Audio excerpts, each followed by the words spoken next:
Why Gaddafi coming soon? Story of humble beginning to a defiant rule against West.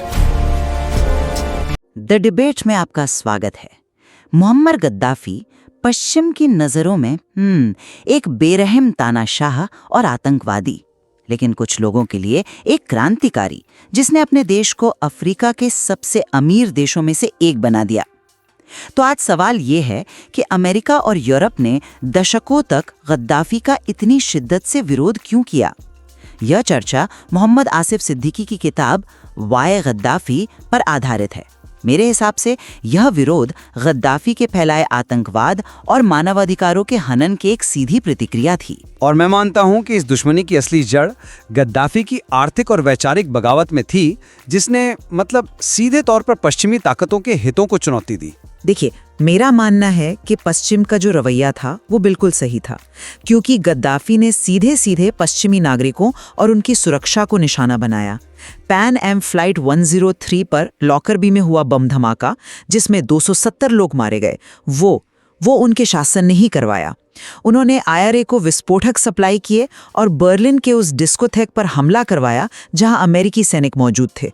और देश के अंदर का हाल, अबू सलीम जेल में 1200 से ज्यादा कैदियों का कत्लेआम, अपने राजनीतिक विरोधियों को आवारा कुत्ता कहकर विदेशों में मरवाना, ये सब देखते हुए कोई चुप कैसे रह सकता था। मैं आपकी बात समझता हूं और वो घटनाएं वाकई भयानक थीं। लेकिन पश्चिम का विरोध तो 1969 में ही शुरू हो गया था, लॉकरबी बम धमाके से लगभग 20 साल पहले। तो सवाल है, ऐसा क्यों? क्योंकि सत्ता में आते ही गद्दाफी ने लीबिया से अमेरिकी और ब्रिटिश मिलिट्री बेस हटा दिए और फिर तेल उद्योग पर सरकारी कब्जा कर लिया, जिससे एक्सॉन और BP जैसी बड़ी कंपनियों को सीधा नुकसान हुआ। उनकी ग्रीन बुक और जमाहिरिया की सोच, जनता का राज का उनका अपना सिद्धांत, उसने पश्चिमी लोकतंत्र और पूंजीवाद दोनों को ही नकार दिया। आतंकवाद का मुद्दा तो एक तरह से बाद में इस आर्थिक और वैचारिक लड़ाई को सही ठहराने का एक आसान बहाना बन गया। लेकिन आप लॉकरबी और IRA को हथियार देने जैसी घटनाओं को सिर्फ एक बहाना कैसे कह सकती हैं? ये कोई वैचारिक लड़ाई नहीं थी, ये तो आम लोगों पर सीधा हमला था।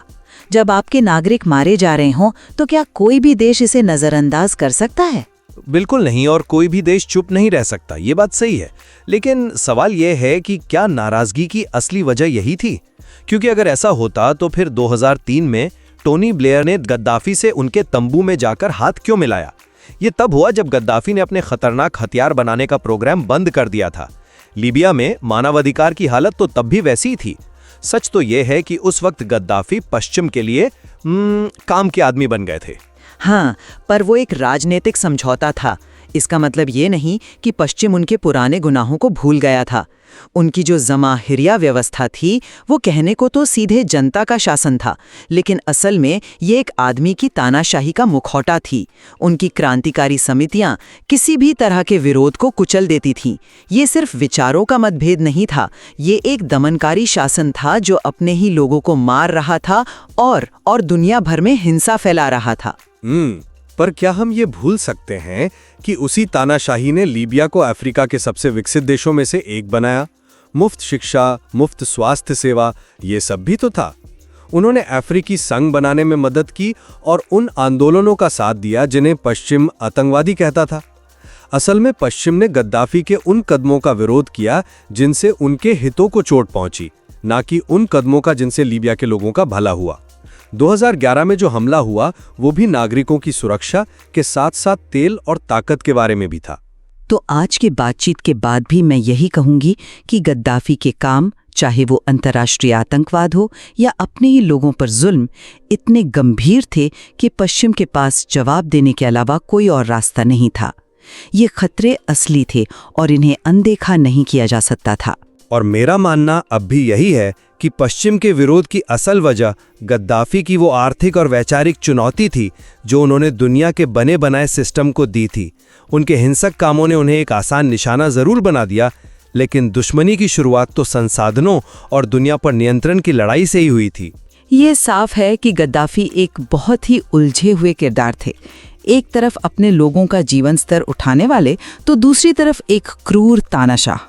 बिल्कुल, और उनके प्रति पश्चिम के इतने लंबे विरोध को समझने के लिए इन दोनों ही नजरियों पर गौर करना जरूरी है।